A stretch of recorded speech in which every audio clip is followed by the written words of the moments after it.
निसंदेह युधिष्ठिर में कई गुण थे, पर एक दुर्गुण भी था, धृतकीड़ा का। एक बार जब दुर्योधन के साथ खेलते हुए युधिष्ठिर हार रहे थे, जब युधिष्ठिर चौथी बार भी खेलने लगे तो उनके शरीर से एक ज्योति प्रकट हुई।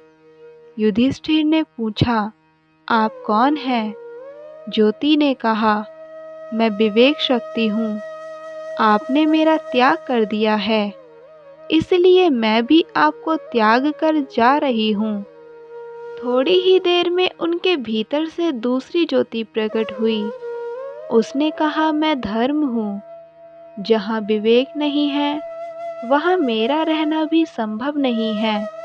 धर्म के जाते ही एक और रूप प्रकट हुआ। उसने कहा, मैं समृद्धि हूँ। जहाँ धर्म और विवेक नहीं है, वहाँ मेरा भी वास नहीं है। समृद्धि गई तो प्रसिद्धि प्रकट हुई। प्रसिद्धि बोली, जहाँ समृद्धि नहीं है, वहाँ प्रसिद्धि कैसे रह सकती है? ये कहकर प्रसिद्धि भी चली गई।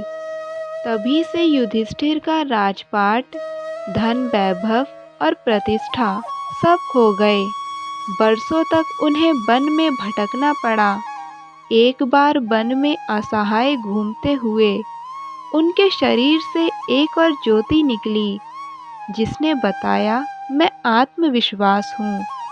युधिष्ठिर ने कहा, मैं तुम्हें नहीं जाने दूंगा।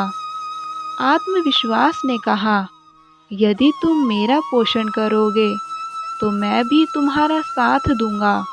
और यह कहकर आत्मविश्वास युधिष्ठिर की काया में प्रवेश कर गया। इतने में एक और शक्ति प्रकट हुई और बोली, मैं तुम्हारी विवेक बुद्धि हूँ। जहाँ आत्मविश्वास है, मैं वहीं वास करती हूँ। यह कहकर विवेक बुद्धि भी युधिष्ठिर की काया में प्रवेश कर गई। तभी तुरंत धर्म ने भी प्रकट होकर कहा, जहाँ विवेक है, जहाँ विवेक बुद्धि है, मैं भी वहीं रहता हूँ। इस प्रकार केवल आत्मविश्वास के बल पर युधिष्ठिर के पास धर्म, समृद्धि, प्रतिष्ठा सब पुनः लौट आए। इसीलिए कहते हैं, जब भी हमारे ऊपर कोई संकट काल आए तो हमें धैर्य नहीं खोना चाहिए।